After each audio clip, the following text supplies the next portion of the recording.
నమస్తే, నా పేరు చంద్రశేఖర్. జనసేన పార్టీ ఉరవకొండ మండల కన్వీనర్గా పనిచేస్తున్నా. ఆంధ్రప్రదేశ్ రాష్ట్రంలో కూటమి ప్రభుత్వం చేస్తున్న అభివృద్ధిని ప్రజలకు తెలియజేసిన బాధ్యత కూటమి నాయకులకు ఉంటుంది. అందులో భాగంగానే శ్రీ గౌరవనీయ ఆంధ్రప్రదేశ్ రాష్ట్ర ముఖ్యమంత్రి వర్యులు చంద్రబాబు నాయుడు గారు, అలాగే రాష్ట్ర ఉప ముఖ్యమంత్రి పవన్ కళ్యాణ్ గారు, అలాగే స్థానిక ఎమ్మెల్యే అయినటువంటి శ్రీ పయ్యావుల కేశవ్ గారు ఆంధ్రప్రదేశ్ రాష్ట్ర ఆర్థిక శాఖ మంత్రిగా ఉన్నారు. ఆయన సొంత నియోజకవర్గంలో జరుగుతున్న అభివృద్ధిని కూటమి పార్టీల తరపున మేము ఇవాళ కొంచెం వివరించే ప్రయత్నం చేస్తాం. ముఖ్యంగా సీసీ డ్రైన్స్, సీసీ రోడ్లకు నిర్మాణం సంబంధించి వివరించే ప్రయత్నం చేస్తాం. అందులో భాగంగా ఉరవకొండ మేజర్ గ్రామ పంచాయతీలో సీసీ డ్రైన్స్ నిర్మాణం గురించి వివరిస్తాము.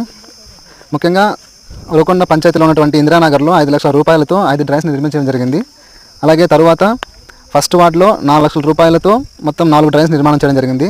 చౌడేశ్వర కాలనీలో 2 డ్రైన్స్ని 2 లక్షల రూపాయలతో, తర్వాత 10th వార్డులో 6.5 లక్షల రూపాయలతో మొత్తం 7 డ్రైన్స్ నిర్మాణం చేయడం జరిగింది. తదుపరి అంబేద్కర్ నగర్లో మొత్తం 5 లక్షల రూపాయలతో మొత్తం 5 డ్రైన్స్ నిర్మాణం